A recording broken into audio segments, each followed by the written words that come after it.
So hello friends, a very good morning to all of you. Welcome back to my channel on Focus for Finals. तो कैसे हैं आप सब, please comment करके बताइएगा। तो जैसा कि आप सब जानते हैं, रिव्यू सेमेस्टर फर्स्ट की जो एमडीसी पेपर 1 है, जिन स्टूडेंट्स का एमडीसी हिस्ट्री का पेपर है 27 मई को, तो उन लोगों के लिए ये सबसे वीवीआई क्वेश्चन आज आप लोग के सामने लेकर आई हूँ, जो कि 15 मार्क्स के हैं लॉन्ग क्वेश्चन आंसर। तो आइए एक एक करके सभी क्वेश्चंस को देखते हैं। ये रहे आप लोग के सामने आप लोग के इम्पोर्टेंट क्वेश्चंस। तो चलिए एक एक करके इन सारे क्वेश्चंस पे हम लोग डिस्कशन करते हैं। तो बने रहिए हमारे साथ हमारे चैनल पे। तो हमारा जो सबसे पहला क्वेश्चन है, जैसा कि आपके सामने दिख रहा होगा, 1857 का विद्रोह के कारण, प्रकृति एवं प्रभाव पर प्रकाश डालें। तो सबसे पहले हमें परिचय लिखना है। 1857 का विद्रोह भारतीय इतिहास की एक महत्वपूर्ण घटना है, जिसे भारत का प्रथम स्वतंत्रता संग्राम भी कहा जाता है। यह विद्रोह भारतीय सिपाहियों के असंतोष के रूप में शुरू हुआ, लेकिन धीरे धीरे यह एक व्यापक जन विद्रोह में बदल गया। इसका आरंभ 10 मई 1857 को मेरठ से हुआ और बाद में यह दिल्ली, कानपुर, झांसी, अवध आदि स्थानों तक फैल गया। तो ये जो डेट है 10 मई 1857 और जगह मेरठ, ये सब आप लोग को याद रखना पड़ेगा, ठीक है। विद्रोह के प्रमुख कारण, सबसे पहला है राजनीतिक कारण। 1857 में जो विद्रोह हुआ था उसके कारण, तो सबसे पहला है राजनीतिक कारण। ब्रिटिश ईस्ट इंडिया कंपनी की विस्तारवादी नीति ने भारतीय रियासतों को अस्थिर कर दिया। डलहौजी की हड़प नीति के तहत झांसी, सतारा, नागपुर आदि रियासतों को जबरन ब्रिटिश शासन में मिला लिया गया। मुगल सम्राट बहादुर शाह जफर ने उपेक्षा और पेशवा बाजीराव द्वितीय के वंशज को पेंशन बंद करने जैसी घटनाओं ने आक्रोश को जन्म दिया। ये था राजनीतिक कारण। अब देखते हैं आर्थिक कारण। ब्रिटिश नीतियों के कारण किसान, कारीगर और व्यापारी आर्थिक रूप से तबाह हो गए। भारी कर प्रणाली, जमींदार व्यवस्था और ब्रिटिश वस्त्र उद्योग के कारण स्थानीय उद्योग ध्वस्त हो गए। बेरोजगारी और भुखमरी ने जनसाधारण को विद्रोह के लिए प्रेरित किया। सामाजिक एवं धार्मिक कारण, अंग्रेजों द्वारा भारतीय समाज और धर्मों में हस्तक्षेप किया जा रहा था। सती प्रथा और बाल विवाह पर प्रतिबंध, ईसाई धर्म प्रचारकों को बढ़ावा देना और सामाजिक सुधारों को जबरदस्ती लागू करने से लोगों को लगा कि उनकी संस्कृति खतरे में है। तो जो अंग्रेज थे वो भारतीय समाज में धर्म के प्रति हस्तक्षेप कर रहे थे और सती प्रथा को भी बढ़ावा दिया जा रहा था। बाल विवाह हो रहा था, छोटे छोटे बच्चों को का बाल विवाह हो जा रहा था और ईसाई धर्म के प्रचारकों को बढ़ावा दिया जा रहा था, जिससे कि जबरदस्ती लागू करने से लोगों को लगा कि उनकी संस्कृति खतरे में है। नंबर सैन्य कारण, भारतीय सिपाहियों के साथ ब्रिटिश सेना में भेदभाव किया जाता था। जो भारतीय सिपाही थे उनके साथ ब्रिटिश सेना के प्रति भेदभाव किया जाता था, ठीक है। और वेतन, पदोन्नति और सुविधाओं में असमानता थी। उनको वेतन भी कम लिया जाता था, उनका पद भी नहीं मिलता था, और उनकी सुविधाएं भी नहीं मिलती थी। अंतिम चिंगारी बनी एनफील्ड राइफल के कारतूस, जिन पर गाय और सूअर की चर्बी होने की बात फैली, जिससे हिंदू और मुस्लिम सिपाही दोनों आहत हुए। तो ये जो एनफील्ड राइफल है वो एक राइफल है, ठीक है, जिन पर गाय और सूअर की चर्बी लगे होने की बात फैली, जिससे हिंदू और मुस्लिम सिपाही दोनों आहत हुए। आगे देखते हैं विद्रोह की प्रकृति। स्थानीयता और बिखराव, विद्रोह विभिन्न क्षेत्रों में अलग अलग नेताओं के अधीन लड़ा गया, जिससे समन्वय की कमी रही। नेतृत्व, रानी लक्ष्मीबाई, तात्या टोपे, नाना साहेब, बेगम हजरत महल जैसे स्थानीय नेताओं ने नेतृत्व किया। सैन्य विद्रोह की शुरुआत, विद्रोह की शुरुआत मेरठ में सैनिकों द्वारा की गई थी, जो बाद में जनता के सहयोग से विस्तृत हुआ। धार्मिक, सामाजिक व क्षेत्रीय भावनाओं से प्रेरित, यह विद्रोह केवल राजनीतिक नहीं बल्कि सांस्कृतिक और सामाजिक असंतोष का भी परिणाम था। अब देखते हैं हम लोग विद्रोह के प्रभाव। तो सबसे पहला है राजनीतिक परिवर्तन। 1858 में ईस्ट इंडिया कंपनी का शासन समाप्त कर भारत का शासन ब्रिटिश क्राउन के अधीन कर दिया गया। 1858 में ईस्ट इंडिया कंपनी का शासन समाप्त करके भारत का शासन ब्रिटिश क्राउन के अधीन करके दिया गया। ठीक है, उसके बाद भारत सरकार अधिनियम 1858 लागू हुआ और गवर्नर जनरल का पद वायसराय में बदल दिया गया। तो भारत सरकार अधिनियम 1858 में लागू हुआ और गवर्नर जनरल का जो पद था उसको वायसराय में बदल दिया गया। प्रशासनिक व सैन्य सुधार। सेना में भारतीय सिपाहियों की संख्या घटा दी गई और यूरोपीय सैनिकों की संख्या बढ़ाई गई। प्रशासन में भारतीयों की भागीदारी बहुत सीमित कर दी गई। तीसरा, समाज पर प्रभाव।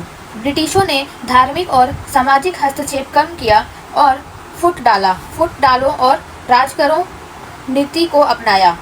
मुस्लिमों और हिंदुओं को आपस में बांटने की कोशिशें तेज हुई।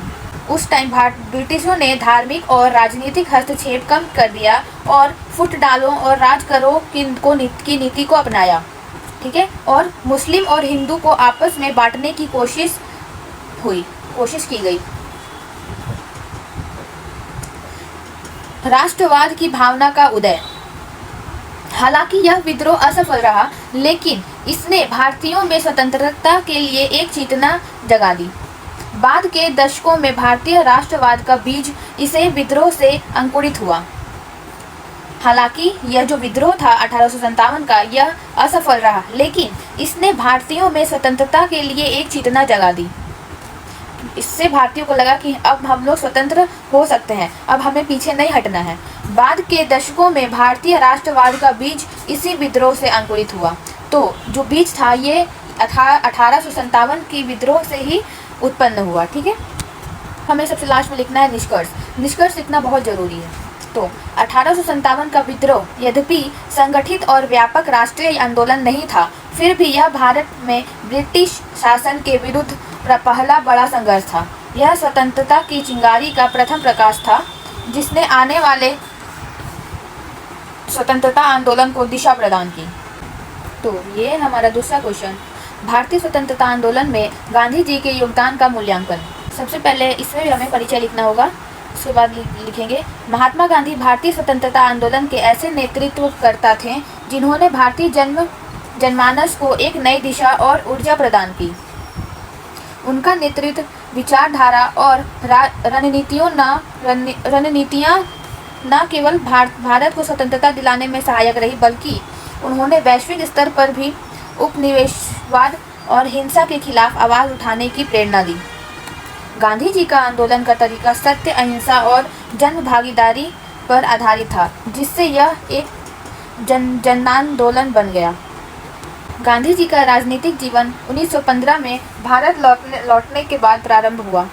उन्होंने पहला चंपारण 1917 में, खेड़ा 1918 में और अहमदाबाद मिल मजदूर आंदोलन 1918 में अपनी रणनीति का प्रयोग किया, जिससे उन्हें जनता के बीच लोकप्रियता मिली। इन आंदोलन में उन्होंने अहिंसात्मक प्रतिरोध और सत्याग्रह का प्रयोग किया, जिससे ब्रिटिश शासन को चुनौती मिली और जनता को नई आशा मिली। गांधी जी के प्रमुख आंदोलन में योगदान। तो गांधी जी का जो सबसे पहला आंदोलन था वो था असहयोग आंदोलन, जो कि 1920 से 1922 तक चला। गांधी जी ने प्रथम विश्व युद्ध के बाद रॉलेट एक्ट और जलियांवाला बाग हत्याकांड के विरोध में असहयोग आंदोलन का नेतृत्व किया। गांधी जी प्रथम विश्व युद्ध वर्ल्ड वॉर जो था उसके बाद रॉलेट एक्ट और जलियांवाला बाग हत्याकांड के विरोध में असहयोग आंदोलन का नेतृत्व किया। यह आंदोलन ब्रिटिश सरकार के संस्थानों ने बहिष्कार पर आधारित था। ये जो आंदोलन था ये ब्रिटिश सरकार के बहिष्कार पर आधारित था। ठीक है, गांधी जी ने लोगों से सरकारी नौकरियां, स्कूलों और विदेशी वस्त्रों का बहिष्कार करने की अपील की। भारत के जितने लोग थे उससे गांधी जी ने कहा कि सरकारी नौकरियों, स्कूलों और विदेशी वस्त्रों को बहिष्कार करना है। यद्यपि यह आंदोलन चौरी चौरा कांड के बाद वापस ले लिया गया, लेकिन इससे जनता में जागरूकता और राजनीतिक चेतना का प्रसार हुआ।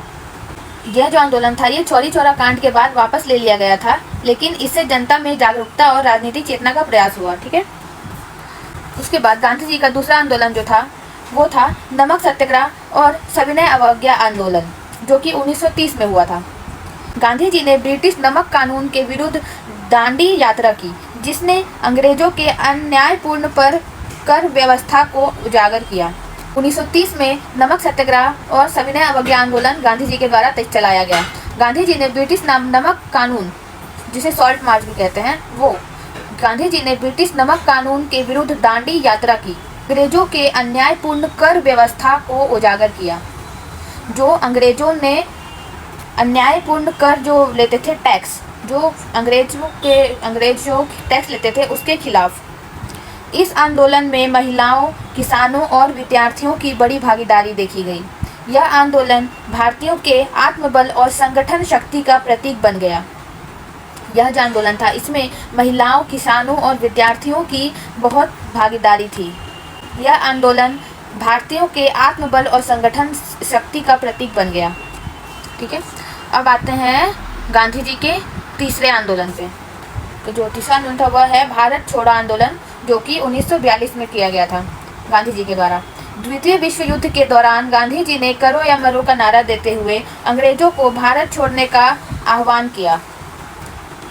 जो सेकेंड वर्ल्ड वॉर था, उसके दौरान गांधी जी ने एक स्लोगन दिया था, जिसका नाम था, वो था करो या मरो, डू और डाई का नारा देते हुए अंग्रेजों को भारत छोड़ने का आह्वान किया। यह आंदोलन पूर्ण स्वतंत्रता की ओर एक निर्णायक कदम था, जिसमें देशव्यापी विद्रोह देखा गया। गांधी जी का योगदान केवल राजनीतिक नहीं था, बल्कि सामाजिक भी था। उन्होंने छुआछूत के खिलाफ आवाज़ उठाई, हरिजन आंदोलन चलाया और ग्राम स्वराज की अवधारणा दी। उनका विश्वास था कि भारत की आत्मा गांवों में बसती है और वास्तविक स्वतंत्रता तभी आएगी जब हर नागरिक शिक्षित, आत्मनिर्भर और जागरूक होगा। गांधी जी का योगदान जो था वो केवल राजनीतिक ही नहीं था, बल्कि सामाजिक भी था। ठीक है, उन्होंने छुआछूत के खिलाफ भी आवाज़ उठाई, हरिजन आंदोलन चलाया और ग्राम स्वराज की अवधारणा की। उनका विश्वास था कि भारत की आत्मा गांव में बसती है। उनका विश्वास था कि भारत की जो आत्मा है वो गांव में बसती है और वास्तविक स्वतंत्रता तब आएगी जब हर नागरिक शिक्षित, आत्मनिर्भर और जागरूक होगा, तभी वास्तविक स्वतंत्रता भारत में आएगी। ठीक है, निष्कर्ष। गांधी जी का योगदान भारतीय स्वतंत्रता आंदोलन में अत्यंत महत्वपूर्ण और निर्णायक रहा।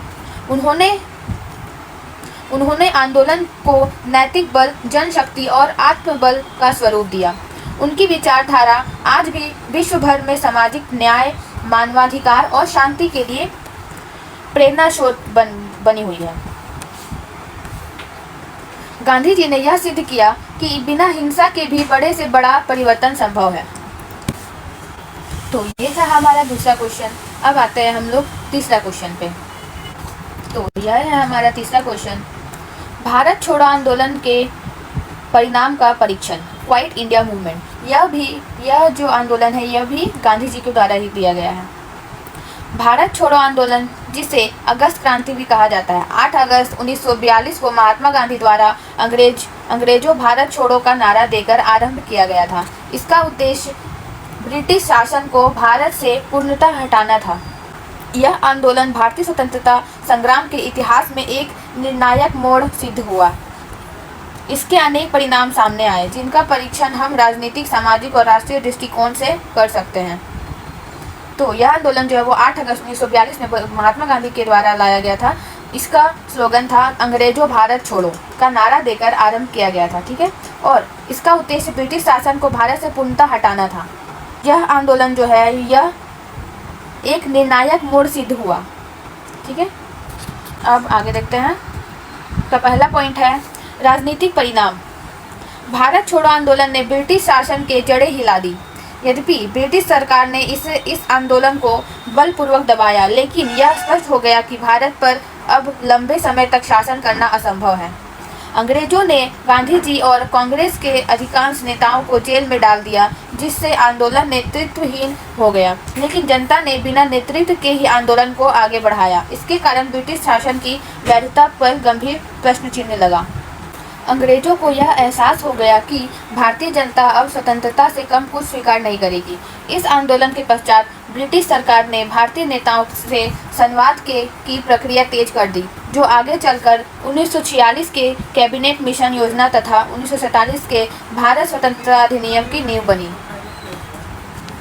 तो इस आंदोलन से अंग्रेजों को यह एहसास हो गया कि भारतीय जनता अब स्वतंत्र होकर ही मानेगी। ठीक है, वो वो अब ब्रिटिश के शासन में नहीं रहेगी। सामाजिक परिणाम। भारत छोड़ो आंदोलन में समाज के विभिन्न वर्गों, किसान, मजदूर, छात्र, महिलाएं ने बढ़ चढ़कर भाग लिया। इसने भारतीय समाज को एकजुट किया और स्वतंत्रता की भावना को जन जन तक पहुंचाया। महिलाओं की भागीदारी विशेष रूप से उल्लेखनीय रही, जिन्होंने सत्याग्रह, विरोध प्रदर्शन और भूमिगत गतिविधियों में हिस्सा लिया। तो यह भारत छोड़ो आंदोलन के समाज में विभिन्न वर्गों जैसे कि किसान, मजदूर, छात्र, महिलाएं ने इसमें बहुत बढ़ चढ़कर भाग लिया। इसने भारतीय समाज को एकजुट किया, यूनिटी, ठीक है, और स्वतंत्रता की भावना को जन जन तक पहुंचाया। इसमें महिलाओं की भागीदारी विशेष रूप से देखी गई, जिन्होंने सत्याग्रह, विरोध प्रदर्शन और भूमिगत गतिविधियों में हिस्सा लिया। यह आंदोलन शहरी तथा ग्रामीण भारत के बीच की दूरी को भी कम करने में सहायक रहा। स्वतंत्रता की भावना केवल शहरों तक सीमित नहीं रही, बल्कि गांवों में भी फैल गई। जनता ने स्वयं प्रशासनिक ढांचे को चुनौती दी और कई स्थानों पर समानांतर सरकारें स्थापित की, जैसे कि उत्तर प्रदेश के बलिया, बंगाल के मिदनापुर और महाराष्ट्र के सतारा में। तीसरा पॉइंट जो है आर्थिक और प्रशासनिक प्रभाव। अंग्रेजी प्रशासन को इस आंदोलन को दबाने के लिए भारी सैन्य खर्च करना पड़ा, जिससे ब्रिटिश अर्थव्यवस्था पर दबाव पड़ा।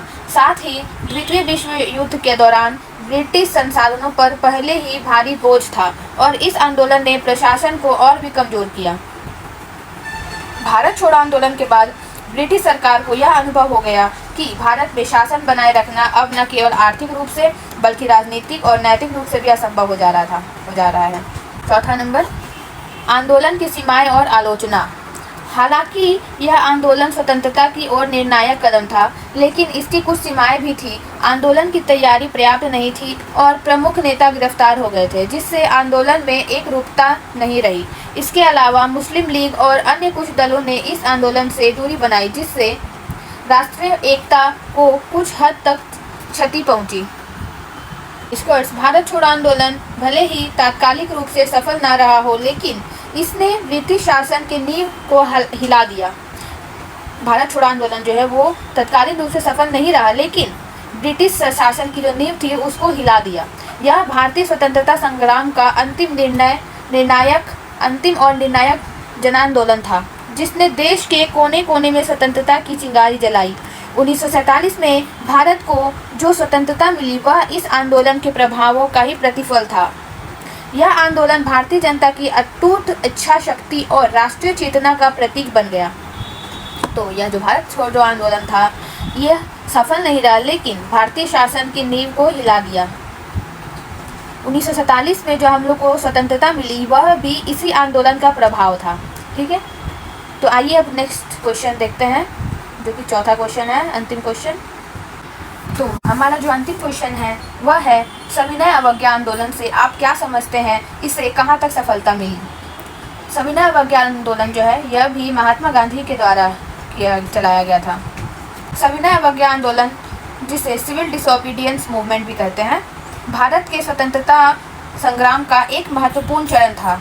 यह आंदोलन महात्मा गांधी के नेतृत्व में 1930 में शुरू हुआ और इसका मुख्य उद्देश्य ब्रिटिश सरकार के अन्यायपूर्ण कानूनों का शांतिपूर्ण ढंग से उल्लंघन करना था। सविनय का अर्थ है विनम्रता से और अवज्ञा का अर्थ है आज्ञा ना मानना।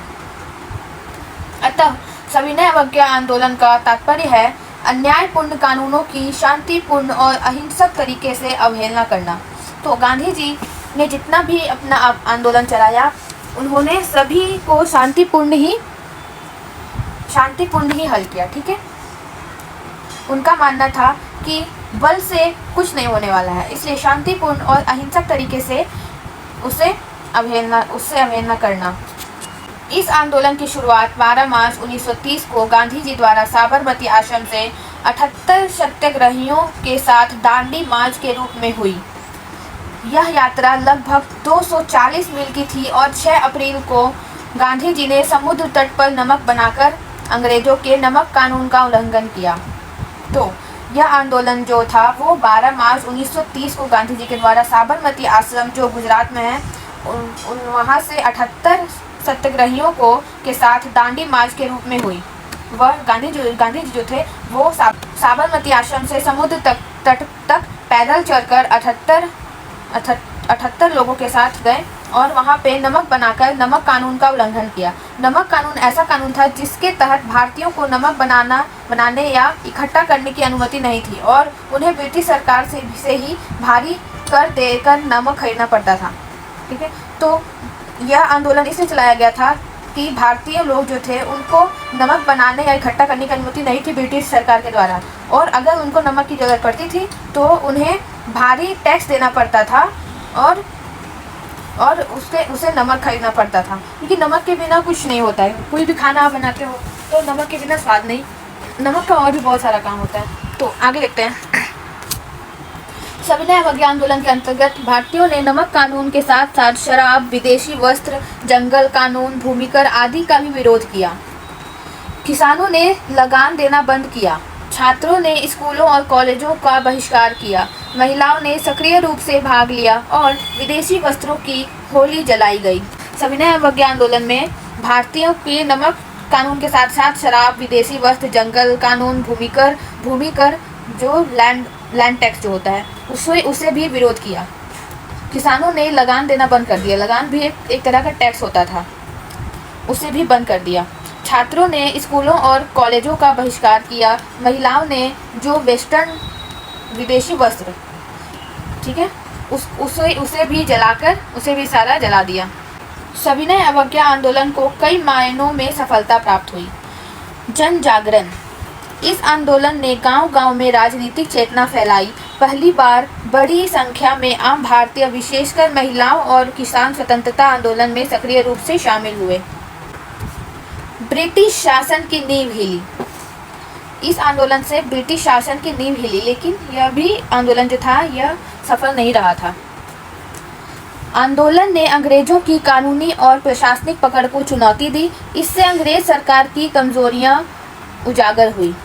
गांधी इरविन समझौता, आंदोलन के दबाव में आकर ब्रिटिश सरकार ने गांधी जी को बातचीत के लिए बुलाया।